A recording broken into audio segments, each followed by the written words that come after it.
Welcome to the second session on current liabilities management. In this session, we are going to discuss the basic features of commercial paper and key aspects of international short-term loans. We'll explain the characteristics of secured short-term loans and the use of account receivable as a short-term loan collateral. Finally, we are going to look at various ways in which inventory can be used as a short-term loan collateral. So, what is a commercial paper? Commercial paper is a form of financing consisting of short-term unsecured promissory notes. So the term and the level of protection offered issued by firms with a high credit standing. So generally one large firms of unquestionable financial soundness are able to issue commercial papers. And most commercial papers have maturities ranging from 3 to 70. This means very low default rate. Now, although there is no set denomination, such financing is generally issued in multiple of $100,000. A large portion of commercial paper today is issued by finance companies. Manufacturing firms account for a small portion of type of financing. It also includes the terms which are called term finance certificates.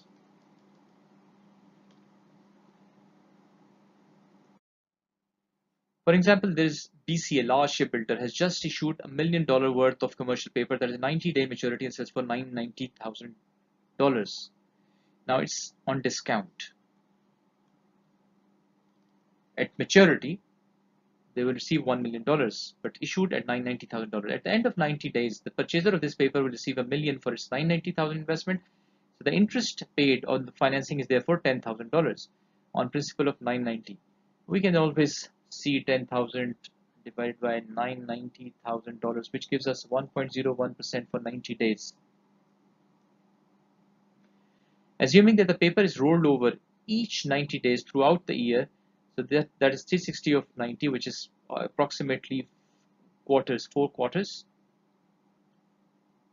So the effective annual rate for BC is 4.16%, which is calculated as follows.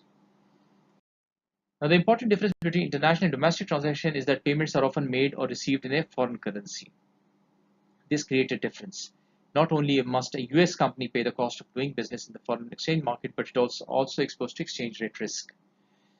And typical international transactions are large in size and have long maturity dates. Therefore, companies that are involved in international trade generally have to finance larger dollar amounts for longer time periods than companies that operate domestically.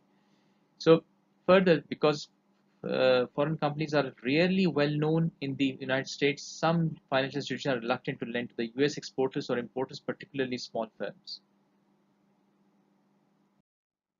Now, for this purpose, we have a letter of credit. A letter of credit is a letter written by a company bank to company's foreign suppliers stating that the bank guarantees payments of an invoiced amount if all the underlying agreements are met. So this helps them to borrow, foreign firms to borrow domestically. So the letter of credit essentially substitutes the bank's reputation and creditworthiness for that of its commercial customer. A US exporter is more willing to sell goods to foreign buyers if the transaction is covered by a letter of credit issued by a well-known bank in the buyer's home country. Now, there are other types of financing also available, which is secured short-term financing, and secured short-term financing that has a specific assets pledged as collateral. Now, the collateral commonly takes the form of an asset, such as account receivable or inventory.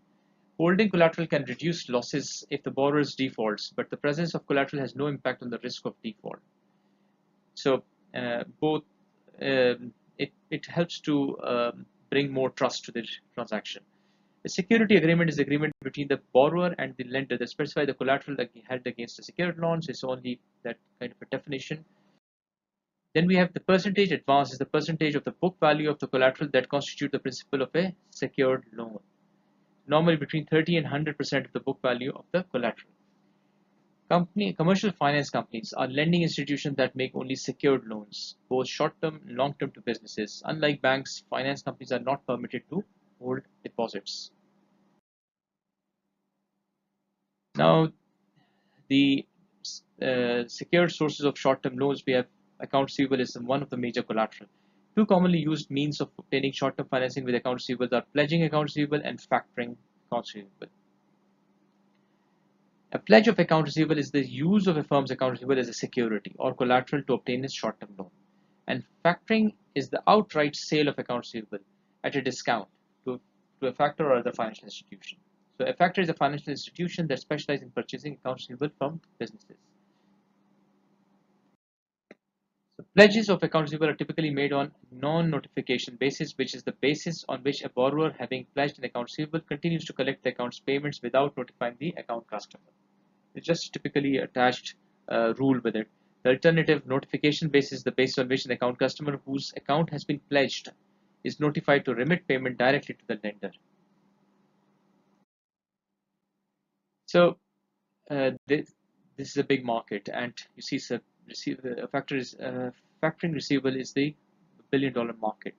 For instance, the receivable exchange is an online marketplace where organizations such as hedge funds and commercial banks looking for short-term investment can bid on receivable pledged by small, medium-sized, and large companies for a wide range of industries. So this is a booming business as well. Then we have secured sources of short-term loans, use of accounts receivable as collateral.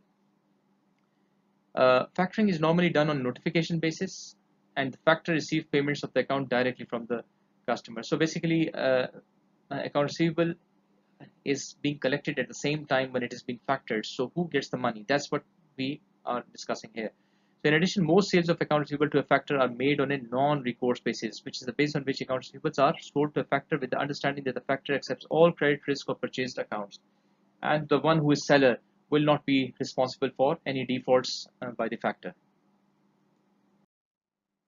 Inventory is generally second to account receivable in desirability as short-term loan collateral because it's part of the production process. So we making it collateral, probably the title will be if the title is not transferred, then it's okay, but if the title is transferred, then inventory would not be able to the firm will not be able to use the inventory in the production process.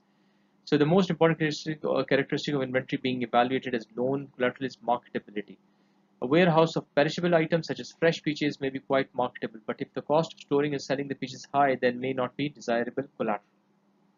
Then there are specialized items such as moon roving vehicles are not desirable collateral either, because finding a buyer for them could be difficult when it comes to covering the cost of selling the inventory.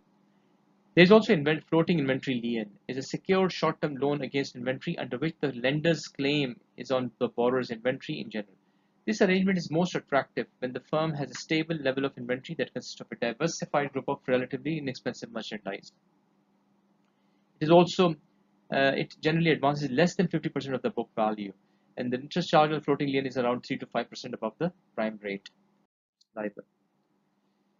Then we have trust receipt inventory loan. It is a secured loan against inventory under which the lender advances 80 to 100% of the cost of the borrower's relatively expensive inventory items in exchange for the borrower's promise to repay the lender with accrued interest immediately after the sale of each item of collateral.